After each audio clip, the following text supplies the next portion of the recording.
Welcome to the Scariest Things podcast, your gateway to horror films, where we talk the trends and tropes of the genre. I'm your host, Eric Lee, and I'm with Mike Campbell. And we're at episode number 10! Hey! Yes, that's right. And we made it, and so to celebrate our 10th episode, we have a guest host. It's my good friend and fellow podcaster, Roberta Pennington. Hey! So, Roberta, what inspired you to actually slum it with the junior varsity podcasters? Well, Eric, you came on my podcast, Starkitects the Podcast. You can also find us on starkitectsthepodcast.com. And How many T's in Starkitects the podcast? Let's see, STAR. And we're also on iTunes, Stitcher, Google Play, and Pocket Cast. But meanwhile, you've been on my podcast twice. Yes. I loved having you on. And then I was thinking about, you were so sweet, and you were saying that we inspired you to start your podcast. That's entirely correct. Hey, you told me I inspired you. Come on now. Come on. Hey, all right. I think it was, I was finding myself last year trying to come up with something that I wanted to do as a hobby. And when you invited me on your podcast, I was like, this is a hell of a lot of fun. And I wanted to be able to, it's like, well, what do I have to offer? And who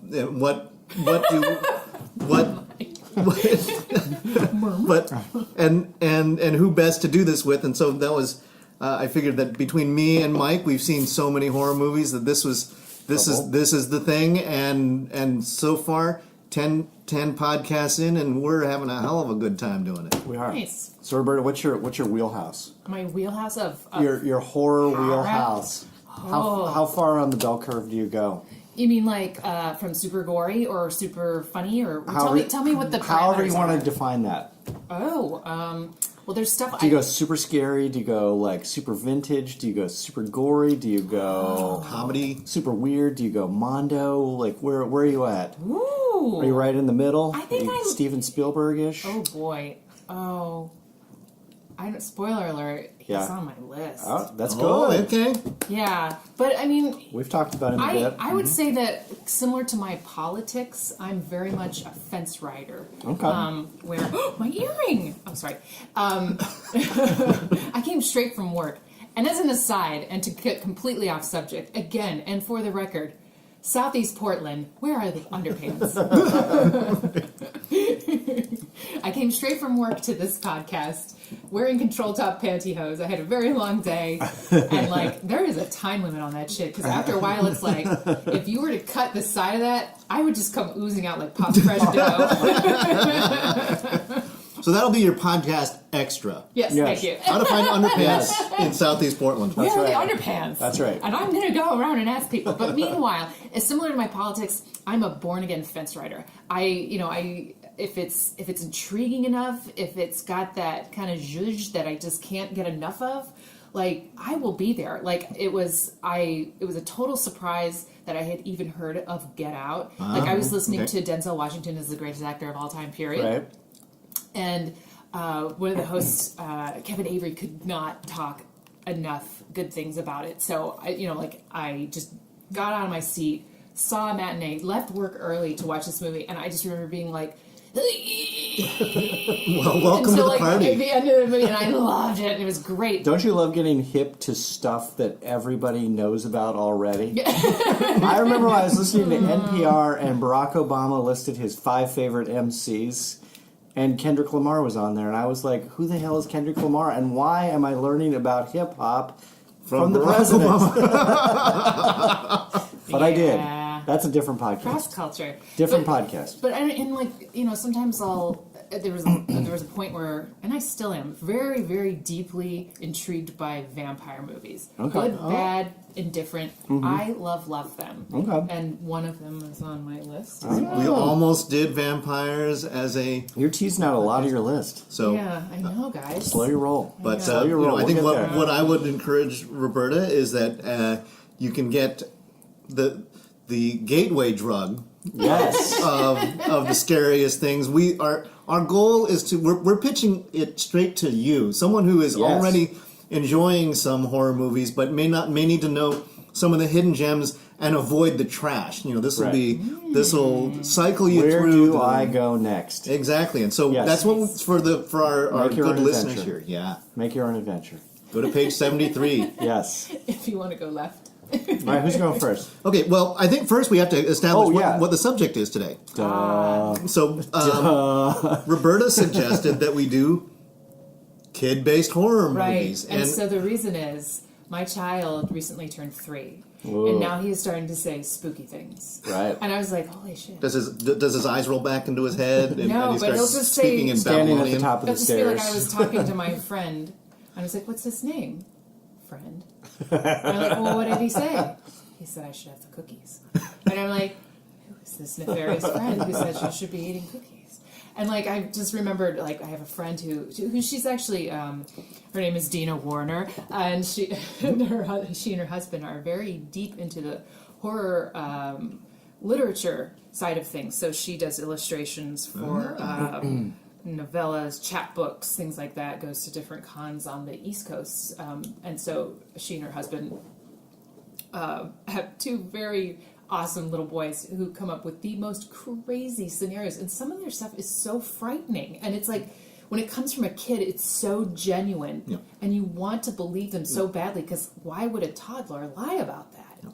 Yeah, I think. Oh, go ahead. Oh, so is on your list? Not to tease it out any further than we already have. There's been a lot of teasing, but is the kid the protagonist or the antagonist, or maybe a little of A both? little bit of both. Okay, Little that's bit of good. both. I think I went that same way too. And I think that's actually the part of the power of kid-based horror movies. When I Yes. started sorting through this, because you can, if children are the weakest and most innocent amongst us, when they turn out to be the villain and they flip the tables on you, Right. it becomes it does something to your perception of the story, and they become this powerful entity, but. Usually it's that a few people are in on it, and everybody else goes, it's just a kid. And then the Right. kid's just like the worst thing in the world. My 14-year-old is neither weak nor innocent. So we're going to shuffle things up a little bit from our Yeah. standard, because we've got 3 Get of to us here shuffling. today. So we're going to do, as opposed to our fearsome foursome, we're going to have our terrifying trios. Oh. Yeah. And I think as our special guest, we'll say ladies first. I dig it. What is your first kid-based horror movie that you'd like to present to And us? so Roberta, we go bottom to top. Yeah. Right. Okay, So this is of the 3, your least favorite. We're going down to counting down to number 1. Okay. So number 3. Number 3 for me was The Good Son with Macaulay Culkin. Oh. So you might kind of call that a suspense, but he's the antagonist Right. to Elijah Wood. Right. Yep. And for the life of me, I mean, he did this movie maybe 2 movies past Home Alone. Right. So, for a child actor, number 1, to swing it the other way so soon in a career that is based off of his charm and cuteness, Yep. to take that charm and cuteness and make it so fucking scary. I mean, it was like, that part is just burned in my mind, where he's like, do you know how to fly? And he's like, holding Elijah Wood by one arm, and he's like, Jesus! And I just like, oh my God, like how many of us have had that friend that you would try to tell your parents, like, he is an evil, bad person. They're like, oh, go play. And I had that person in my life, Christy Enden. She was very not nice. And she would, like, kick me and beat me up. And she's like, don't tell anyone, because I'll just tell them that you deserved it. Like, And in the case of Macaulay Culkin, his friend lived at Wonderland. ah! Oh, creepy. Now talking about real creepy. Sorry, I didn't want Drinking to. the Jesus Yeah. juice. Yes. That's right. I wonder. I'm curious though. I wonder at what point in his film career, or whether he was overlapping with his time at Wonderland when he made The Good Son. The Good Son. Yeah. Because how old was he when he did that? It'd be a while. 13, I think, yeah, 14, I mean, he was somewhere in there. entering the, Yeah. the not cute phase. And what of year life. was that? Do you remember? Oh, God, I have no idea. That's okay. The 90s-ishness? Yeah, that sounds right. Yeah. Yeah, post Home I know, Alone. I should Yeah. know better, but, like, Yeah, that one just sticks out in my mind, and like I think of that. Yeah, well, because you can put yourself actually in Elijah Wood's perspective. Oh, yeah. It is it's the bully who's your best friend, but just like you just don't want to. Yeah, he's that best friend that's being forced on you, and Yeah. so your parents are like, "Go play with him. He's such a nice guy." And you're like, Right. no way, Jose. I like it. That's a good choice. Good start. Mike, what you got? Okay, so Eric said, "Oh, we're going to have lots of overlap in this episode." No, we are not going to have any overlap. All right. So I'm starting with the 1976 Spanish horror film directed by Narciso Ibáñez Serrador Whoa. Whoa. called Who Can Kill a Child? Whoa. Quien puede matar a uno niño? Okay, malo. Yes.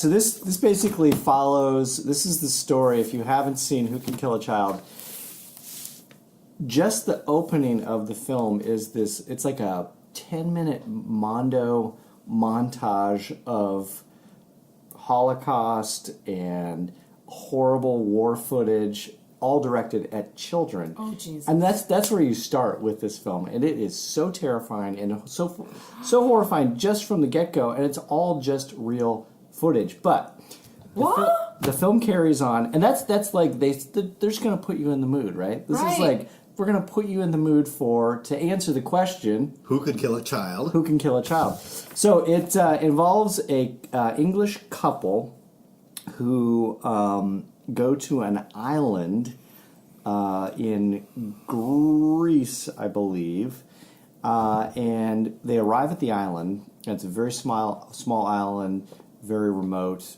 Not a lot of. I don't think there's phone. I don't think there's television.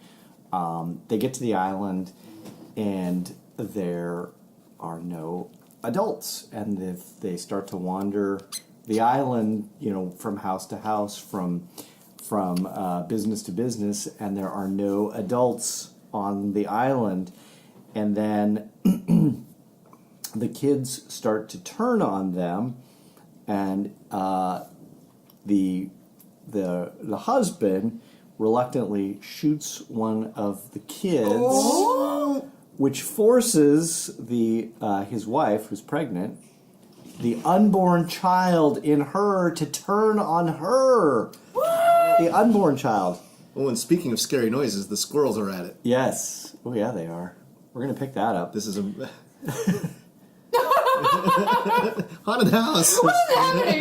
There's no children. There are no children in the house.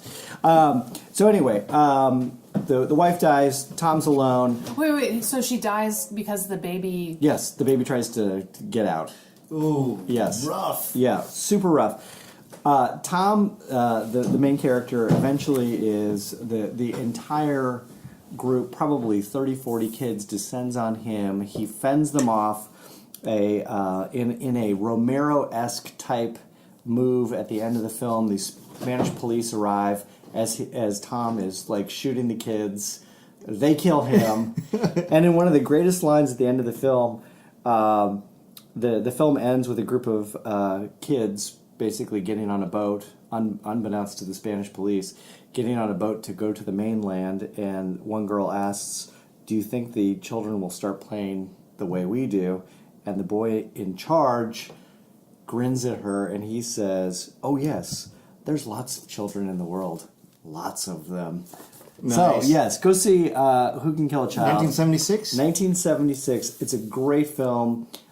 Great movie poster, great soundtrack, really pretty cinematography, but it's dark. This is not a gateway. This is much like Last House on the Left that we covered last time. Boy. Not a gateway horror film. So, Eric, what do you got? Number 3, do it. Okay, so mine's a very recent film. In fact, it's one that I recently posted on scariestthings.com. 1T. 1T. That's why I asked about the T's. This is The Girl with All the Gifts.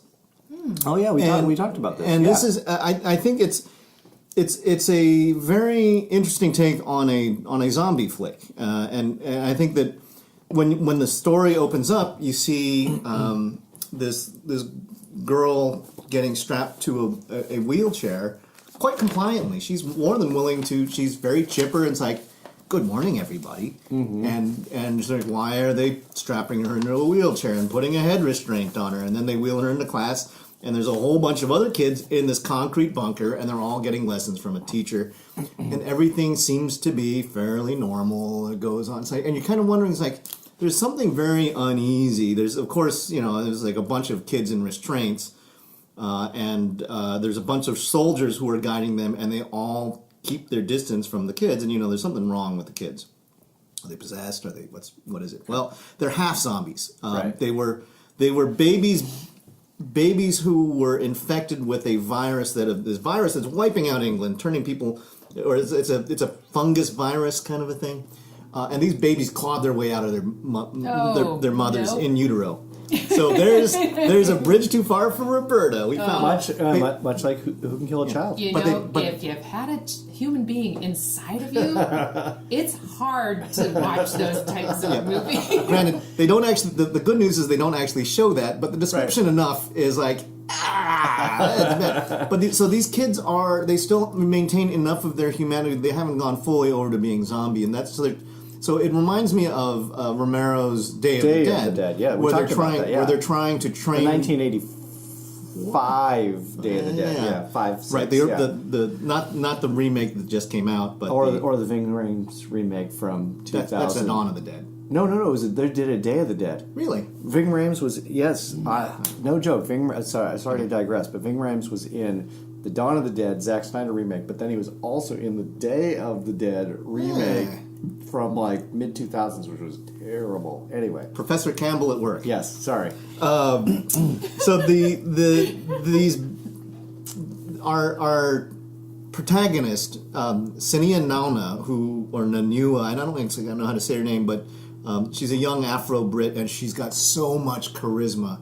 And you can see her when she transforms, she fights her instincts of being this half-zombie girl because she loves the humans. She really likes being with them. But when they start sensing, when they get hungry, they recruited a bunch of young actors who could gnash their teeth like little Pac-Man, right. And then they could bug their eyes out, and they were freaky as hell. And they she is the pathway for redemption for these soldiers, because the base that they're at gets overrun. And this little girl by real zombies, the adult zombies, not the half zombies. Half zombies, no. And that's not a thing. It's a that's like being mostly alive. Right. I think they've qualified that they're actually alive, but they've got cannibalistic tendencies. Sure. All right. That works. I think it just makes them Ohioans, doesn't it? That could be. Yeah, I'm alive. I really like meat, though. Tasty Cleveland flesh.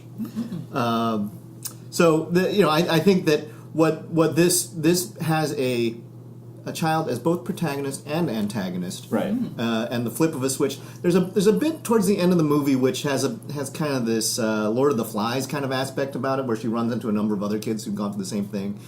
I'm not really crazy about that, but the first two acts of this movie are fascinating, and it's classic zombie tropes mixed with some George Orwell or William Golding kind of bits to it. Yeah. Really, really well produced. Cool, a lot of fun. All right, so that was my number 3. I like it. Roberta, what's your number 2? My number 2.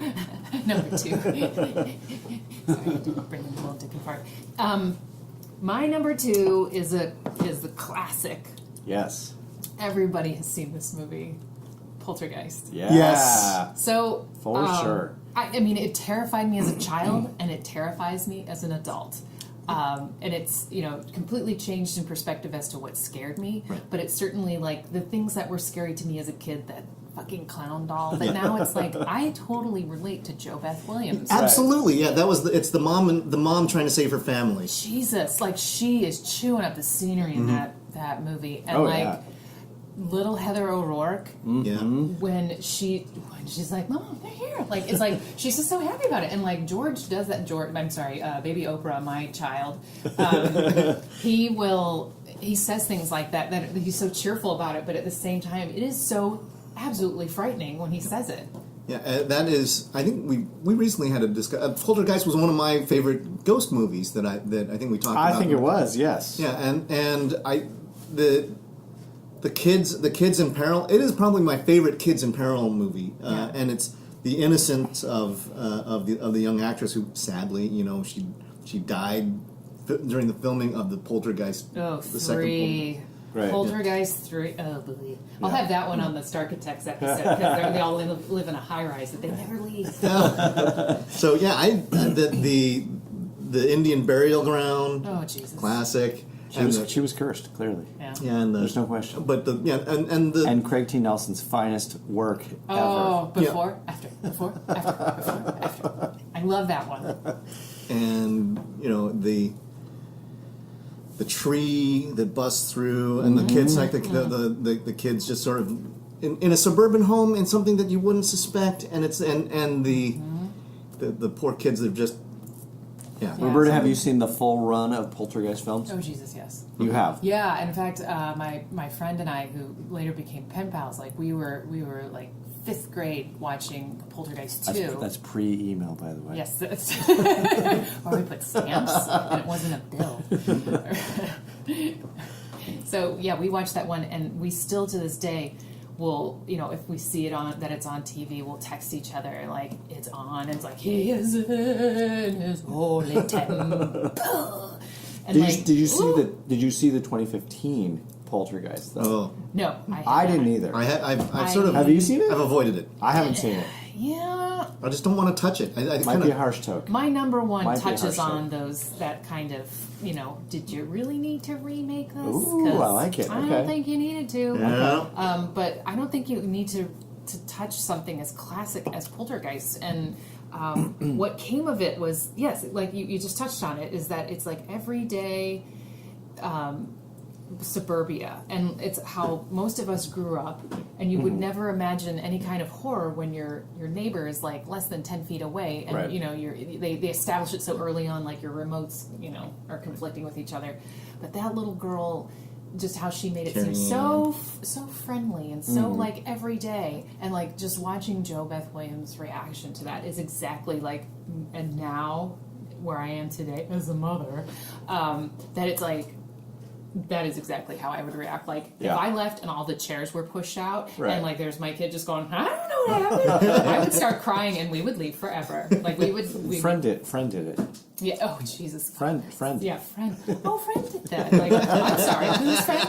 Like, he has one of those magnadoodles, and he will just like start scribbling. And I was like, he had like this weird crow face, like, Black Plague looking doctor thing that he had drawn, with like the cone face. And I was like, what's that? He was like, it's friend. And I was like, no, it's not. It's not friend. It's Eyes Wide Shut. Babadook. I was watching Eyes Wide Shut the other night. Scariest PG movie ever, probably. No kidding. Poltergeist? Boy, that's a future podcast. Yeah, straight up PG. Scariest PG movies. Yes. Oh. Yeah, that we just got hip. yourself. We just got hip to something. Yep. We're going down that hole very soon. You got it. All right, my number 2, which we also have talked about a little bit, is the 1979 psychological horror film written and directed by David Cronenberg, starring Oliver Reed, The Brood. Yes, The Brood is back. The Brood is back. The Brood is R.I.P. so gross, so weird, so everything. It involves a man who is uncovering this eccentric psychologist's very strange therapy techniques called psychoplasmatics that are being applied to his wife amidst a series of brutal murders, one involving a meat tenderizer committed by these offspring mutant children. And if you didn't pay attention to I think it was our 3rd episode, I think it was our 3rd. Mike has established that he's afraid of dwarfs. I am afraid of dwarves, and this is the one that really got me, because I think we talked about the Brood in terms of the scariest that was one of my scariest scenes of all time. Was in The Brood. But yeah, The Brood basically evolved. So there's this strange soma-free institute where they're practicing psychoplasmatics, where they encourage patients with mental disturbances to let go of their suppressed emotions through psychological changes to their bodies. What could possibly go wrong? What could possibly go wrong? And so apparently all of their anxieties and fears and extra energies are manifesting themselves in these weird dwarf-like creature. I'm gesturing like I'm giving birth. Weird dwarf-like creatures. Because Samantha Egger there's a brutal birthing scene. There is a brutal birthing scene. Man, I'm sorry. I feel like I'm like way off topic today because I've picked the worst of the worst, the goriest of the gross. No. But yeah, The Brood is a good film. It's if you've seen any David Cronenberg, all of his stuff, you know you're gonna be disturbed going into it. Body horror. Yeah, super duper scary. It ends with, as Eric just mentioned, one of the strangest, most bizarre anatomical anomalies where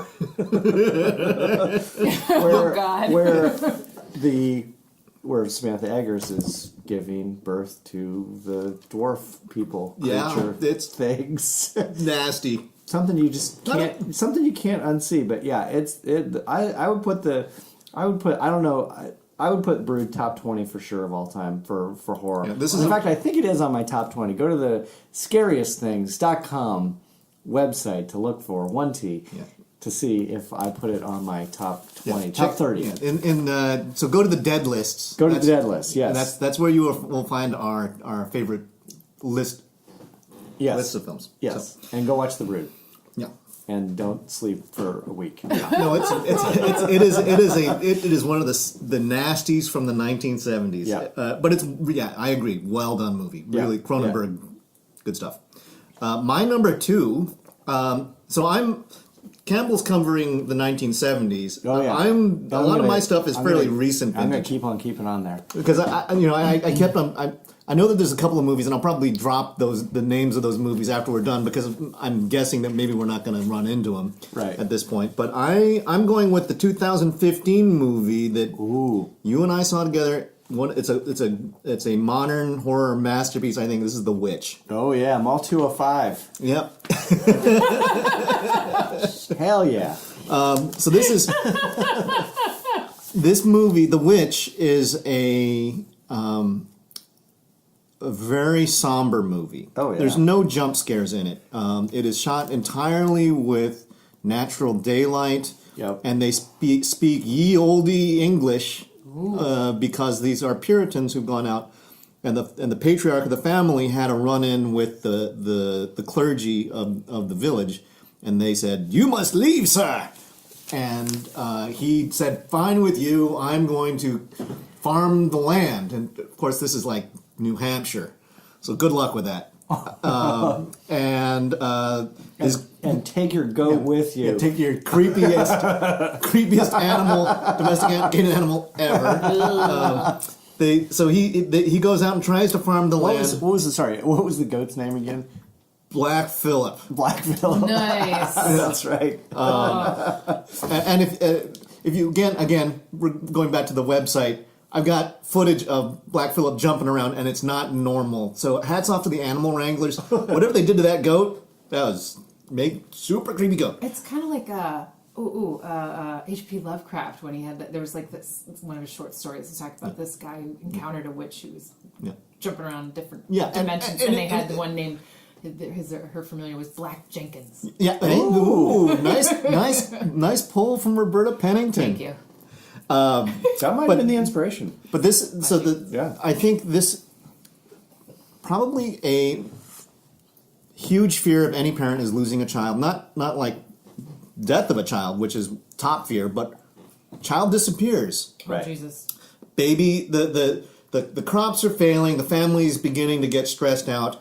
So the teenage daughter, played by Anna Taylor-Joy, the star turn from her in this movie. Yeah. Right. She's playing peekaboo with the baby. Right. Baby Sam. Peekaboo, peekaboo. Nope. Baby's gone. No. Baby disappeared.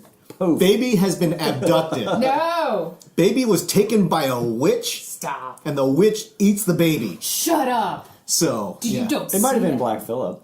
No, it was the witch. So wait, is it kind of like in Warlock when No, I mean, the Black Phillip might have turned into the witch and then Yes, back to Black Phillip. that's true. But it could have been.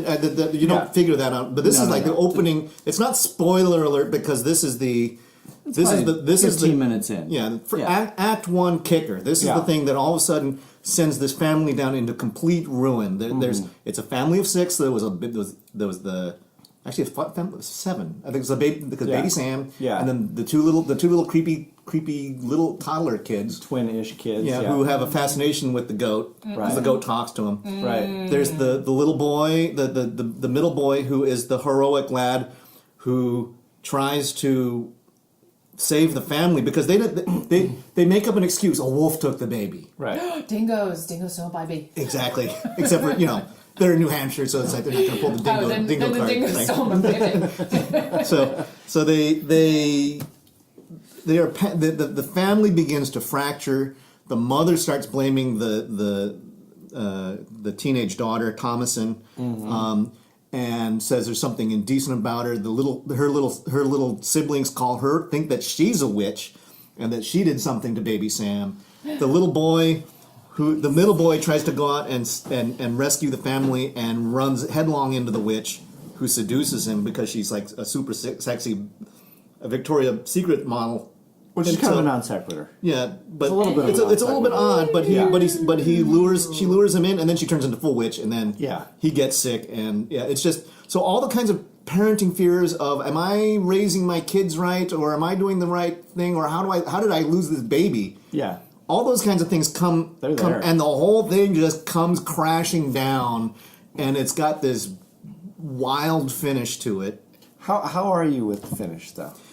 Have you odd. watched the finish recently? Yeah. We won't even disclose Yeah. them. No, Have you I- seen them? I have not, and this Okay. is killing me. Okay. So Because right now all Are I'm you, thinking you is like, are okay with the oh. finish? I'm 50-50 on the finish because it's neither It seems a little too literal. it's neither completely fatalistic nor is it completely optimistic. It's a Right. weird finish. It almost felt focus group to me. It may have And that's because the other thing that's as cynical as I'll be about this film because it is good. It is a good film. and it is it's full of dread. It is a dreadful movie. Yes. You are every time one of the parents, they're trying hard, but you can see that they're just falling apart. So Yeah. why did she eat the baby? The witch, she's a witch. Okay, but She see has now, to. if for It's a all of its sentencing. foibles, She has to. the movie Warlock with Julian Sands, you'll find out that he kills children, specifically unbaptized boy babies Right. or children, Right. so that they can use their belly fat to make a flying potion. Oh, I mean, it's more practical that's kinda- than that- it is like a necessity. It's No, a I little too prescriptive. the truth of the matter is the witch in this movie is really a background player. I mean, Yeah. this is goat. more. This is a psychological This is all about the disintegration. It's all about the goat. Black Phillip does get some serious nasty action going. Oh, too. yes. So Moral of the story: don't play with goats, kids. Yeah, and baby Goats goats, are bad. are very popular. they actually managed to make a rabbit look scary. They did. That's right. Yeah. like binoculars. Yeah. Yeah, Don't play with goats. Stay away from goats. and rabbits That is the and moral. crows. Yes. Just stay away from animals. So go see the witch. Best, most convincing child actors that I can think of who had major speaking roles. I think the fact that these kids were doing ye olde English. Yeah. On top of that, it was right. super convincing. Oh, really just wait. interesting. We'll get to the most convincing child actor. We'll Oh, get there. I don't Okay. know. I don't know right. because Throwing I think my number one. Okay, Number you hit one. it. What's your All number right. one? Not That- Warlock. No, it's not Warlock, but what a treat! What a gem! Am I right? My number one is Let the Right One In. Ooh, Oh, yeah. nice. Yeah. Good call. Yeah, it is, and I saw it at the right time, where I was very deep into drinking. I was deep into depression because I didn't have a job, and so it was like that perfect storm of complete isolation and yet chemically altered. And I saw this movie and I was just like hugging a pillow. Like, And you let the right one in. I did. You What let was it in. frightening was like, I mean, everything about the movie, it isolates the young boy.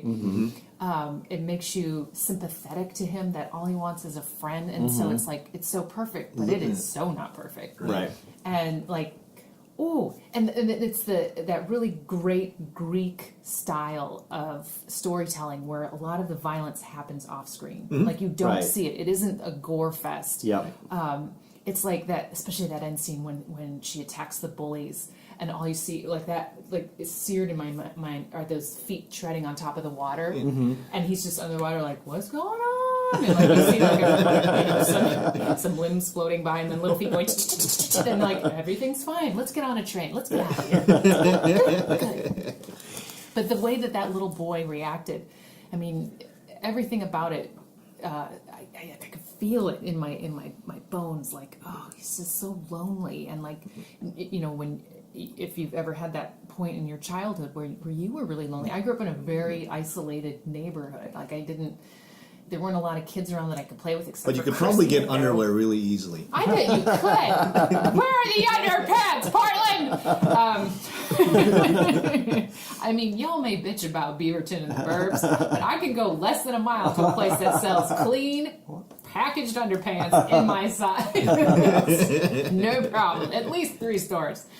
Yeah, but it just like the way that he was just so beautifully convincing. I mean, he acted like a little kid, not like, you know, you watch some of them like The Bad Seed, like that little girl where you're just like, ooh, you are acting with a capital A. Right. But this little boy, oh my gosh. And like the little girl who played the vampire, like she was a little girl, and yet you knew she was immortal, but she held on to that little bit of her humanity, that little bit of her childhood to let the right one. Let the right one. But She let it in. I Yeah. love that movie, and I recommend it all the way It's up a and down really the good street. movie. It was good. Do not watch that American bullshit makeover. No. Do yourself a favor. It's Get your Swedish reading and glasses Norwegian. on. I think it's Norwegian. Yeah. You'd think I would. Let's go Norwegian. All right. Yeah, that seems good. We're IMDbing it right now. We'll just say stuff is more Nordic scary based. in Norway. Because it's, you know, Viking. A lot of white Viking, people in the snow. Black metal. Yeah. Yeah. Stuff is way more scary in no, it's Stockholm. There you Sweden. go. So Sweden. All right. All There right. you go. Little Anywho. dragon tattoo. Whatever. That kind of stuff. Yeah. But Norway, you know, you're cool too. Do not watch the American thing. Get your reading glasses on. Have you watched both though? I have not. But Okay. I own the other one. Okay. Strangely, someone Oh. gave me the DVD thinking it was. You have Wrong one. you have homework. Let to the do this wrong week. one in.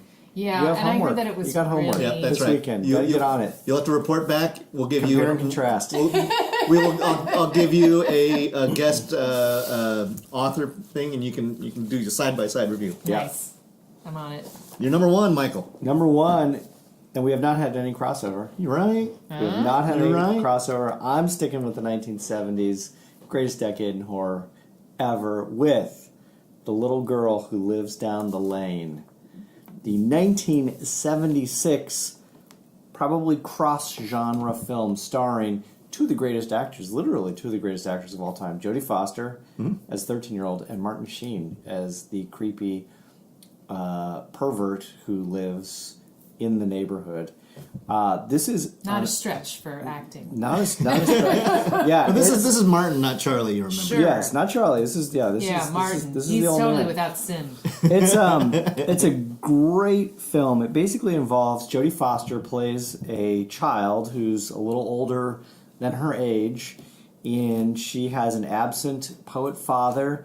She has very secretive behavior. She kind of wanders the neighborhood by herself, and whenever anybody comes by to satisfy their curiosity about why this little girl is living by herself, things happen. But the thing that's great about it is Martin Sheen plays the son of the landlord of the little girl and the father, and he is a pedophile, and so he's constantly creeping around the house. That was the pedophile alert. He's constantly creeping around the house, trying to do what he can to entice Jodie Foster, or at least figure out what's going on. There's also sort of this ongoing. There's kind of this blossoming romance between Jodie Foster and one of the neighborhood kids, who's kind of an older kid, and he starts to help her, and she, throughout the course of like helping her through being this sort of absent or having no parents, she sort of lets him into the secret, which is that basically her, I think her, if I recall correctly, the father had died, the father had killed the mother, and they're in the basement. And the whole film, so this is the thing that's really interesting about the film. Just if you just watch the trailer, really all you see is kind of one room in this house. And the one room is basically the living room, but there's a trap door in the living room. And so the door, it's like you open up the middle of the living room, and then there's a trap door that goes down into the basement from the living room. And so the trapdoor is constantly getting, lifted up and back and this and that. That's where the parents are. The corpses of the parents are in the basement. I was going to ask you what would separate this from, because when you initially described it, it sounded more like a thriller, right? It is kind of a thriller. I think the thing that it was billed as a horror film. Okay. And it won a number of awards as a horror film. In fact, I have the information. It won 2 Saturn Awards, including for Best Horror Film. I don't know what the hell the Saturn Award is, but it won the Saturn Award for Best Horror Film. I think it was billed as, that's why I said it was a cross genre. But I think it tacks more to horror because the dead parents in the basement. Now what? Dead parents in the basement. The boyfriend who I was describing earlier that Jodie Foster shacks up with eventually convinces the boyfriend to take the dead parents out, and they bury them in the backyard. And of course, this heightens Martin Sheen's curiosity as the pervy pedophile landlord's son, pervy pedophile landlord's son, who eventually he gets caught up in the whole thing. It's a great film, great acting. Here's the thing. This is the thing that's really interesting about it. So not only is like the trap door is kind of the key to the whole film, and so you're constantly fixated and you gravitate towards the trap door. But if you just watch the film, the way they shoot it and everything, it's shot like a play. Like this could very easily be concocted or reimagined simply as a one-room drama, as a one-room drama play with very, very few trappings, which kind of makes it interesting because I was thinking about this as I was putting together today's podcast, and I was thinking there's not really any other horror films out there that would meet that criteria. Maybe like I was thinking like Night of the Hunter, you'd have to go like way the hell back. I just saw Gerald's Game. Oh yeah, I guess Gerald's Game was a one-room drama with two actors and an ugly dog. Yeah, right. Yeah, or maybe the Stephen King film with Kathy Bates, Misery. Misery might also kind of qualify as that. I think you could do Misery, and then you could have the kinds of things where she's running out to the shop to get the hammer so he can bust his ankles. Right. You could have that happen off screen and then or off stage, and then she comes back and it's like, look what I got. Right. But my point, I guess, is that it's very far between where you have a horror film set up as just a singular kind of thing. You got me sold. I got to check this one out. Yeah. Just watch the trailer for Little Girl Who Lives Down the Lane. Again, great trailer, great movie poster, super freaky movie poster that we might feature soon on scariestthings.com. One team. All right, Eric. But I was thinking, while you were explaining it, I was just like, oh, it's like Pippi Longstocking. Okay, not like Pippi Longstocking at all. No.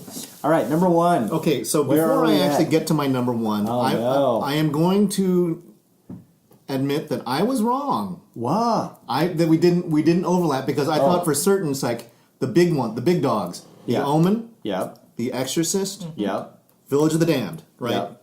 And the Pet Cemetery. Pet Cemetery. That was on my runner as well. I also thought maybe going to the Ring. Yeah. Right? Oh, with Brooke crawling out of the. Yep. But for sure. So I think I took it upon myself to try and bring films that most of the people who are listening may not have seen. Sure. And a lot of this stuff is fairly current because I was not aware of a lot of these things until I started binging for our podcasts. And this one that I saw, it's an anthology. Ooh. It's called XX. Oh yeah, right. And it's a horror anthology directed by women, and four short stories, and the decidedly female twist that comes in. They're four very different kinds of films. Yeah. And three of them actually I would suggest are kid-based stuff. Yeah. Kid-based, like there's kids in them, or they? Well, both. Well, or it's about parenting. Sure. Right. Okay. And so you realize that, and this is one of the things that I realized when I was creating my list. It's the kinds of fears. It's different kinds of fears. What is a woman director going to bring to the table? And it's going to be their perspective as a mother. What scares them? Mm-hmm. So the first of the three, which is the four stories, is my favorite. And it's called The Box, and it's a woman named Jovanka Vukovic, and it follows. That's an amazing name. And it follows a family, a mother and her two kids, as they're riding a subway train, and the kids are all amped up because it's the holiday season, and there's a strange looking passenger who's sitting next to him who's got a lazy eye. Kind of, it's like, okay, lazy eye, you're probably up to no good. But he's got a Christmas present on his lap, and and I'm serious. and the little boy goes, "Who's that for?" And he goes, "It's for a friend." It's like, but follow me out here. This is what happens is that the little boy asks to see what's in the box, and he goes, "Okay, I'll show you." Little boy, he's all excited, and he shows him, and the boy goes just static cold, and then he closes up the box, and then the mom goes, "What's in the box?" And he goes, "Nothing." And eventually, what happens is something severely messed up. Whatever the kids saw in the box, the family gathers around for dinner, and it's like, okay, and they roll out the hats off to the director on this, because they bring out some of the most fabulous looking food. It's like it's a steak dinner with stuff, or it's the little boy goes, "I'm not hungry." In a box. Yeah, I'm sorry, I'm not hungry. It's like, okay, well, I thought you liked this. Like, no, I'm not hungry. The kid refuses to eat. The parents start arguing about. It's like, just let him go. It's fine. He doesn't have to eat. Right. And then all of a sudden, after it goes for days, Right. that he's not eating, and he's beginning to waste away. It's like, you're gonna eat, and it's like, no, don't push it. Don't push him too hard, because then, but it just goes downhill. And eventually, it turns out that something he saw that was in the box was messing this kid up, and then the kid conveys to his sister it's like they're eating this, like it's like fried chicken, it's great spaghetti, it's pizza, it's all these things, and they actually had a food designer on the project. Whoa! And his little sister, or his older that's sister, good work if you can get it. Yeah. He shares the secret with her, and then she stops eating. What? And then the mother's beginning to go. She's trying to be the good mom, but she's seeing her family waste away. Right. Then the dad goes, "What are you kids doing?" Dad gets in on the secret, and it's like, they go to a doctor. That's like trying to save everybody, and it's brutal. But meanwhile, the mom is thinking, my grocery bills have withered away. It's like, this is awesome. All right, I'm saving so much more for me. And so that was, and I won't give away how the thing closes, because it is a wait. But can you at least give away? Do you see what's in the box? Do they let you? You never find out what's in the box, and what? so the mom, kind of Pulp Fiction in that way. Yeah, what's in the box? Devil's wiener, or Gwyneth Paltrow's head. Yeah. So, but she does go on she realizes that there was something about that man with the gift and what it was, and so she goes to the subway and starts trying to find him. And all then the family is just beginning to waste away. Tough thing. It's like a Twilight Zone episode. Whoa. That was brilliant. Cool. Very cool. The other ones, there was one that was about. It was actually directed by St. Vincent, which was like a bizarro Pee Wee Herman's Playhouse meets Weekend at Bernie's. where and this one was I just found this one bizarro. Bright colors and sort of a horror comedy. A woman's throwing a birthday party for her child who looks nothing like her. Maybe it's adopted, but she's like the daughter's like she walks around and wets herself all the time, and then her husband turns up. It's like apparently he died in the office, and she doesn't know what to do. Now the birthday party's coming over, and he's dead, and so she's like constantly trying to cover him up or to prevent people from noticing that he's dead. It was just weird. So that one was like, okay, I don't really get that one, but it's certainly a different take.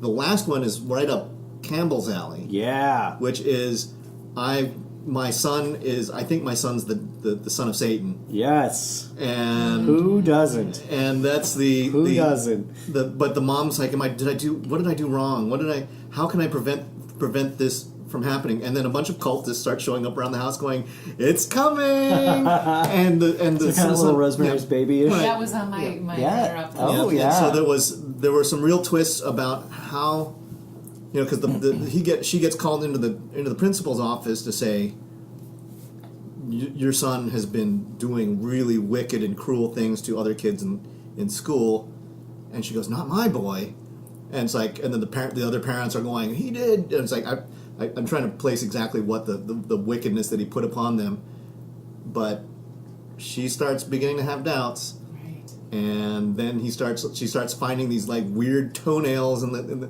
the garbage can, like these claws that he's been clipping his claws off. Yikes! And then it's like, but so he really is the son of Satan. It certainly looks it, and wow. she commits. It's like that to is it the love of her child or the love of humanity, and what is she going to choose? Woo! Fun move that's not. It's uneven. The whole thing. There's the third episode doesn't have anything to do with kids. It's not the greatest one either. But the first one and the fourth one are awesome. Okay. Don't have kids. If you do have kids, don't trust your kids. And don't hang out with black goats. Yeah, that is the moral of tonight. Right. Those are the parables tonight. Right. Moral of Be tonight. careful of if you have kids. Don't trust. Don't trust what friends they bring to the house. Because that's also yes. Don't trust their buddies. No. Should we recap really quickly since we covered so many? Eric, sure. give us your So three. Your three again were my three again. The girl with all the gifts. Yes. The witch, and XX. Roberta. Mine were The Good Son. Good Son. Poltergeist. And Let the Right One In. And I threw at you the full 70s buffet. The full 70s buffet. Who Can Kill a Child? The Brood. And The Little Girl Who Lives Down the Lane. Nice. All right. So that will do it for Scariest Things episode number 10. Thanks to Roberta. Yay! Thank you. Roberta might be appearing on future podcasts. We don't know. Very soon. Don't know. Maybe not. So until we talk to you again, don't open the door for the creepy kid at the door. And don't touch your children. And don't have kids. And don't have kids. And don't play with... Do not play with goats. Do not play with black goats. Do not.